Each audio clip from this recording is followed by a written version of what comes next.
안녕하세요. 저 민원연의 김원경입니다. 저도 오늘 굉장히 기분이 좋은데요. 제가 사실은 국가인권위원회 비정규직으로 예전에 공보담당관실에서 일을 했고, 그때, 지금 10년이 넘었잖아요. 그런데, 이런 것을 그때도 만들고 싶어요. 물론 혐오표현이라고는 말하지 않았지만 언론이 어떠해야 하는가에 대해서 늘 고민하시고 그렇게 일을 진행해 오셨던 결과 중에 또 하나가 나왔다라는 생각이 들어서 제가 기분이 너무 좋습니다. 그러나 제 기분이 좋은 것과 상관없이 우리 미디어의 실패는 정말 좀 심각한 수준이라고 생각을 하고요. 오히려 저희가 너무 늦었다라는 생각도 합니다. 그래서 오늘은 간단하게 제가 길게 말씀드릴 수는 없어서 짧게 사례 위주로 가지고 왔습니다. 이거 안 넘어가는데요? 넘어간 거예요? 제가 말씀드릴 거는 이미 다 아시고 계신 것인데 한번 우리 현황이 이러해서 오늘 이런 일이 진행되고 있다라는 것을 한번 브리핑을 해드린다라고 생각하시면 될 것 같습니다. 국가인권위원회에서 혐오표현 리포트를 만들었죠. 그래서 작년에 나온 그 리포트 중에서 혐오표현의 개념은 이렇습니다. 성별, 장애, 종교, 나이, 출신 지역, 인종, 성적 지향 등을 이유로 어떤 개인 집단에게 모욕, 비하, 멸시, 위협 또는 차별, 폭력의 선정과 선동을 함으로써 차별을 정당화, 조장, 강화하는 효과를 갖는 표현이라고 되어 있습니다. 여기서 모욕, 비하, 멸시, 위협은 어떤 집단에 대한 부정적인 편견을 드러내거나 혐오스러운 것에 비유하여 모욕, 비하, 멸시하거나 욕설 등으로 위협하는 행위를 의미하고요. 차별, 폭력의 선정과 선동이라는 것은 어떤 집단에 대한 차별과 폭력을 널리 알리거나 부추기는 행위를 의미합니다. 이 기준을 엄격하게 적용하다 보면 정말 우리 사회의 많은 것들이 혐오 표현임을 아실 수 있습니다. 요거를 할까 말까 고민하다가 굳이 넣은 이유는요. 우리가 요걸 생각을 해봐야 이후의 혐오 표현에 대해서 좀 더 이해가 될 것 같아서 넣습니다. 혐오의 배경과 원인인데요. 우리 사회는 그동안 굉장히 오랫동안 혐오를 가장 중요한 정치 수단의 하나로 이용해 왔다는 것입니다. 그래서 우리 안에 굉장히 내재화된 혐오가 있습니다. 국가에 의해서 만들어져서 국민을 훈육하거나 통제하는 수단 혹은 정치적 반대자들을 속간해서 무력화하는 도구로 혐오가 동원되어 온 것이 사실이고요. 일제강점기 시대에는 일제가 체제에 순응하지 않는 사람을 적으로 낙인 찍고 배제하는 수단으로 혐오를 동원했고요. 군사 정권에서는 지역주의를 동원해서 지역별 차별을 구조화했습니다. 그리고 단일민족 의식을 만들어서 외국인을 혐오하는 의식도 구조화했지요. 그리고 권위주의적 통치 기반으로 동원되고 있는 유교적 가부장제는 성별, 나이 등에 의한 차별을 당연한 사회윤리다라고 포장하고 있고 성소수자, 장애인 등은 보이지 않는 존재, 인식되지 않는 존재 또는 감추어져야지 마땅한 존재로 간주해 왔습니다. 이런 식의 굉장히 전통 있는 혐오 표현이 있다. 두 번째는 최근에 급속한 산업화에 따라서 사회 경제적인 불평등 현상이 너무나 심화되면서 양극화의 한켠으로 내몰린 것에 대한 불만 혹은 내가 그렇게 내몰릴지도 모른다는 불안을 해소하거나 완화하기 위해서 희생양을 찾아 나서는 사회적 병리 현상으로서 새롭게 생겨난 혐오 표현이 있습니다. 최근에 우리가 계속 말하고 있는 여혐이나 또는 외국인 노동자, 난민에 대한 혐오가 주로 이런 것에 해당된다고 볼 수 있습니다. 사회적 취약 계층에게서 어떻게 해서든 다름과 차이를 찾아내고 그것을 여성, 성소수자, 이주민 등에 연결되는 특정한 속성으로 유형화하는 이런 식의 새로운 혐오가 있습니다.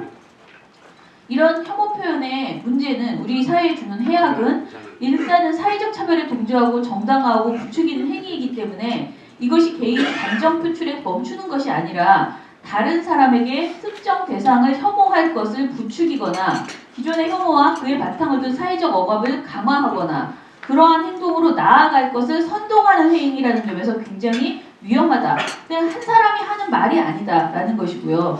혐오 표현은 혐오의 대상이 되는 사람이나 집단에 대한 기존의 차별을 재확인하고 강화해서 그들의 인권을 침해하는 문제가 발생하고 1차적으로 그들의 인권이 침해되는 것에서 그치는 것이 아니고 차별의 바탕을 둔 배제와 억압의 사회구조를 확대 재생산함으로써 차별을 더욱 조장하고 사회 통합을 저해하는 문제까지 발생시킵니다. 그래서 반드시 혐오 표현에 대해서는 우리가 적절하게 대응할 필요가 있다. 라는 것인데요. 제가 지금부터는 혐오편의 사례를 좀 적어봤는데 이 내용들은 사실 저희 실천 선언에 있는 사례들입니다. 그것들을 구체적으로 보여드리는 건데요. 2010년경부터 우리 사회에서는 이 일베라고 하는 인터넷 커뮤니티 대표적으로 일베라고는 하지만 굉장히 다양하게 이런 커뮤니티가 있습니다. 이런 것에 특정 지역과 특정 정치인, 여성, 성소수자, 이주민 등에 대한 혐오 표현이 쏟아져 나왔습니다. 그런데 이런 것들이 그들 안에서만 돌고 있는 것이 아니고 언론이 무분별하게 이 내용을 받아쓰고 특히 이런 일베 이미지 같은 것들을 그대로 가져다가 보도하는 경우들이 굉장히 많았고요. 이걸 보도하는 과정에서 문제라고 지적하기보다는 이런 현상이 있다 정도로만 보도를 하거나 아예 일베 이미지를 부주의하게 계속 노출시키는 이런 문제가 있었습니다. 두 번째로 혐오 표현 사례를 보면 혐오 범죄에 대한 우리 사회의 성찰, 고민이 없다는 것입니다. 2016년 강남역 살인사건이 발생했을 때 혐오가 실제 폭력으로 이어진 여성혐오 범죄라는 것이 대부분의 평가였습니다. 하지만 당시에 경찰에서는 그렇지 않다. 이거는 조현병 환자에 의한 단순 사고일 뿐이다. 범죄일 뿐이다. 라고 발표를 했습니다. 그런데 대부분의 언론이 국민의 어떤 그런 목소리, 이거는 여성 혐오다라고 하는 목소리를 묵살하고 받아쓰기 형식으로 경찰의 발표를 많이 보도했습니다.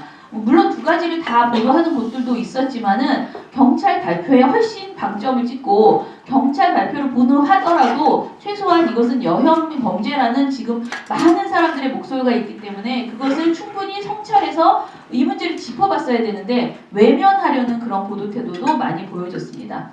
세 번째로 5.18 등 역사 왜곡 폄훼하는 목소리들이 계속 나오고 있습니다. 역사적 진실을 구체적 근거도 없이 부인하고 피해자를 공격하는 것은 명백한 혐오 표현입니다. 5.18 광주 민주화운동 왜곡과 일본군 성노예 피해자에 대한 모욕도 혐오 표현입니다. 그런데 언론이 이런 역사적 사실에 대한 왜곡 발언을 비판적인 관점을 갖지 않고 그대로 전달하거나 이것이 굉장히 가치 있는 학문적 주장인 양 이렇게 보도하는 경우들이 많습니다. 대체로 마찬가지로 따옴표 저널리즘, 그냥 받아쓰는 이런 보도 태도를 보이고 있습니다. 네 번째로 지역차별 표현을 사용하는 사례를 봤는데요. 이런 식의 표현은 아까 말씀드린 일베 등에서 굉장히 많이 나오고 있는 표현입니다. 그런데 여기 보시면 전라디언 깜짝이라고 써 있습니다. 송가인 씨의 부모님이 나오는 그런 프로그램이었는데 이분에 대해서 너무나 아무 생각 없이 저렇게 전라디언이라고 쓴 것이죠. 이렇게 온라인 커뮤니티 등에서 특정 지역을 비하하는 뜻으로 사용하는 표현을 자막으로 사용하거나 또는 방송인들이 또는 패널들이 부주의하게 이런 표현을 그대로 사용하는 경우들이 종종 있어 왔습니다. 예, 그리고 다섯 번째 사례는 혐오 표현을 문제의식 없이 전달하는 것인데요. 마찬가지의 내용인데 2014년에 세월호 특별법 제정을 요구하면서 목숨을 건 단식 투쟁을 한 유가족이 있었습니다. 당시에 그 앞에 가서 폭식 투쟁을 했던 청년들이 있었는데요. 이 내용은 사실은 명백하게 혐오 표현이라고 볼 수 있습니다. 그런데 이 내용을 언론들이 그냥 하나의 신기한 현상, 재미있는 이야기, 굉장히 다양한 그냥 사회 문제인 것처럼 그냥 문제라기보다는 그냥 이런 일이 벌어졌어 라는 정도로 무비판적으로 보도하는 경우들이 많았습니다. 그리고 사실 굉장히 화제가 됐기 때문에 이것 자체로도 유가족에게는 굉장히 큰 정신적 피해와 상처를 주는 일이었습니다. 여섯 번째로는 부적절한 광고인데요. 광고뿐만이 아니고 우리 사회에서 혐오 표현이라고 대표적으로 말할 수 있는 게 이 여성 혐오입니다. 그런데 여성 혐오, 그러니까 김치녀, 무슨 굉장히 다양한 여자가 붙은 여성 혐오적 표현들, 그리고 여혐과 관련된 여러 논쟁들이 사실은 보도를 하면 클릭수가 굉장히 높습니다. 그래서 많은 언론에서 이 여혐을 가지고 장사를 하는 경우들이 많습니다. 논란을 빚더라도 클릭수가 높아지기 때문에 많이 이 내용을 다루고 있고요. 그리고 지금 제가 보여드리는 저 광고는 이것은 너무하지 않느냐라는 비판을 굉장히 많이 받은 내용인데 자기야 나 기분 전환 겸 백 하나 사줘라고 이렇게 말하고 그래 내 기분은 이렇게 하는데 이런 식의 어떤 여성 혐오 마케팅을 이용한 부주의한 굉장히 여성을 비하하는 이런 식의 광고나 또는 기사들도 제법 많이 발견할 수 있었습니다.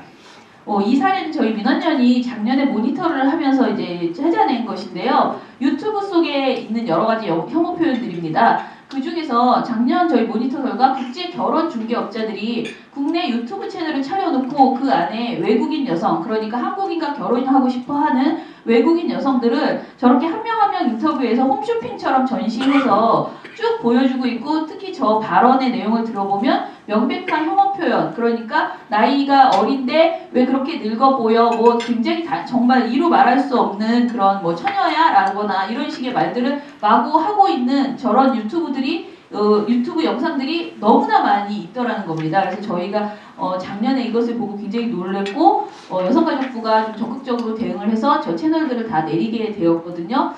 두 번째는 여경 혐오론. 이건 여러분들도 많이 아실 겁니다. 여경이 이제 현장에서 조금이라도 문제가 있었다. 그러면 굉장히 급하게 아주 크게 여경 혐오론으로 여경이 문제라고 합니다. 그러나 남성 경찰이 대응하는데 문제가 있다고 해서 남경 혐오가 나오지는 않거든요. 이거 명백하게 그리고 실제로 저 모든 사건들에서 여성이 실제로 잘못한 것이 없어요. 정상적으로 대응했음에도 불구하고 늘 여성 경찰이 조금만 힘이 없거나 말을 많이 했거나 어떠한 이유를 빌미로 해서 여경 혐오론이 계속 퍼져나가고 있습니다. 이 비슷한 사건은 한 20개 정도가 계속 연이어 나오고 있거든요. 이런 사례들이 있었습니다. 그리고 혐오 표현 사례에서 난민과 외국인 노동자 혐오가 있는데요. 이 왜 사진이 날아간 여기 있네요. 네. 이게 뭐냐면은 근거도 없이 붉은 수돗물이 이슬람 난민 소행일 수 있다라고 하는 인터넷 기사가 나왔습니다. 여기 나오는 물레동 붉은 수돗물 일부 이슬람 난민 소행일 수도라고 해서 기사의 제목과 이제 내용이 나오는데요. 저런 기사와 함께 예멘 난민 중 적대시 무장반군 포함됐나 등으로 해서 난민에 대한 그 혐오 표현들도 굉장히 많이 나오고 있습니다. 다행히 조금 늦긴 했지만은 저 기사는 삭제가 되었는데요. 그렇지만은 빠르게 저것이 삭제되는 게 아니고 한참 동안 논란을 빚고 있었습니다. 그래서 우리 사회가 혐오 표현하면 대부분 유튜브나 개인이 한다고 생각하지만은 인터넷 매체 그리고 기존의 매체들에서도 굉장히 혐오 표현들이 많이 이루어지고 있다. 이것에 대한 대응이 우리가 좀 더 적극적으로 해야 된다라는 점을 느낄 수 있게 하는 내용이었습니다. 또 하나는 동성애 관련돼서 그러니까 성적 지향을 이유로 한 차별이 그러니까 혐오 표현이 굉장히 많은데요. 이런 식의 발언들 많이 나오고 있습니다. 유튜브에 보면 제가 말하고 싶지 않으니 그냥 지나갈게요. 저런 식의 혐오 표현들이 많이 나오는데 문제는 그럼 뭐냐면은 이렇게 기존 언론에서도 그러니까 아까 그건 유튜브 채널에서 나오는 험한 말이에요. 그런데 유튜브가 아니고 기존 언론에서도 항상 에이즈의 날 이런 날은 당연히 세트처럼 무조건 동성애에 대한 기사가 나옵니다. 그러면서 이렇게 에이즈 심각, 동성애 확산 때문 하고 이렇게 지나가는 시민들의 걱정들, 그냥 나는 걱정돼요 라고 하는 것들을 아무렇지도 않게 전해주고 그러나 과학적인 정보는 제공하지 않습니다. 오히려 이런 현상이 있지만 여러분 그게 아닙니다 라고 해서 정정해주는 내용이 아니에요. 계속 에이즈와 동성애를 엮는 식의 그런 혐오 표현들을 하고 있습니다. 마지막으로 굉장히 많은 우리나라에 살고 있는 중국 동포들이 이 문제 때문에 상처를 많이 받습니다. 강력 사건만 터지면 조선족 괴담이 돌고 있고요. 그리고 이것뿐만이 아니고 질환이 발생해요. 전염병 같은 거 발생하면 무조건 그 지역에 있는 외국인 노동자부터 단도리를 하는 그 언론이 그냥 무조건 기계적으로 그 이야기를 하거든요. 이런 식의 보도 때문에 이 나라에서 무슨 일이 발생하거나 범죄가 발생하거나 질환이 발생하면 늘 외국인 노동자들은 또는 난민들은 그리고 이렇게 조선족 분들은 굉장히 힘들어 하신다는 거예요. 그래서 이런 식의 문제들도 사실 제가 저 표현을 제가 쓰면 안 되는 표현인데 조선족이라는 말을 저희가 이제 본인들은 중국 동포라고 해달라고 하거든요. 근데 우리 기사에서는 늘 이게 기사 캡처여가지고 저렇게 많이 나오고 있습니다. 제가 마지막으로 말씀드릴 거는 유명인들의 혐오 표현입니다. 정치인들이 혐오 표현을 굉장히 많이 합니다. 그런데 지금까지 말씀드린 그 어떤 내용보다 가장 큰 해악이 있는 것이 정치인의 혐오 표현입니다. 예를 들면은 세월호 유가족 성소수자를 향해서 김문수 의원이 지난 선거 때 이제 어떤 발언을 한 것들이 있습니다. 그리고 이현주 의원이 밥하는 아줌마가 왜 정규직이 돼야 하나라고 하면서 여러 가지 문제적인 발언을 했고요. 또 이현주 의원은 외국인 노동자에 대해서 굉장히 다양한 이로 말할 수 없이 이상한 말들을 많이 하는데 이거는 정말 사실관계가 하나도 맞지 않는 사실은 가짜뉴스입니다. 근데 그 가짜뉴스를 동원한 혐오 표현들을 하고 있습니다. 문제는 우리 언론이 정치인과 종교인 그리고 여러 계층의 그런 저명인사가 한 혐오 표현을 그 발언의 의미와 문제점을 제대로 짚어주지 않고 그냥 따옴표 저널리즘으로 전달만 하고 있다라는 것입니다. 다음 거를 보면은 요거를 제가 마지막으로 그냥 넣었는데요. 정치인의 혐오 표현은 정말 앞으로 지금 가장 집중해서 특히 이제 선거가 있기 때문에요. 가장 집중해서 제대로 보도해야지 되는 내용이다. 그런데 많은 언론들은 그것을 지적하면 그 정당이나 그 정치인에 대한 유불리, 그러니까 그 정치인을 비판하는 것으로 생각해서 그것을 하면 우리가 공정성에 침해가 된다라고 생각하고 그 문제를 회피하는 경우들이 굉장히 많고요. 따옴표 저널리즘으로 그냥 받아서 쓰기만 하는 경우들도 많습니다. 그러나 지난 선거 때도 동성애에 반대하냐, 동성애 때문에 에이즈가 창궐한다라고 본인이 이렇게 발언을 저 분이 했고요.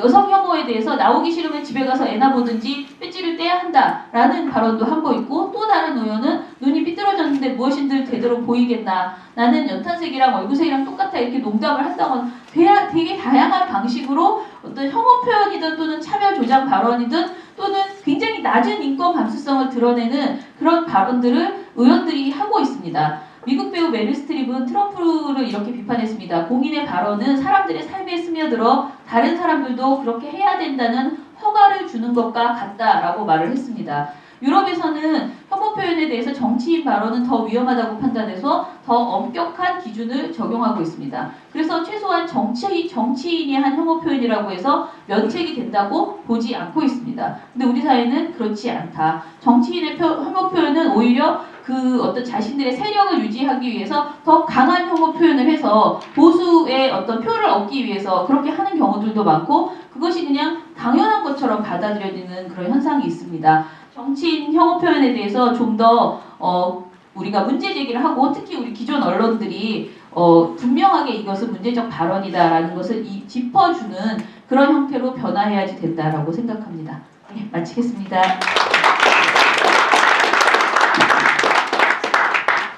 예, 고맙습니다. 역시나 명쾌하게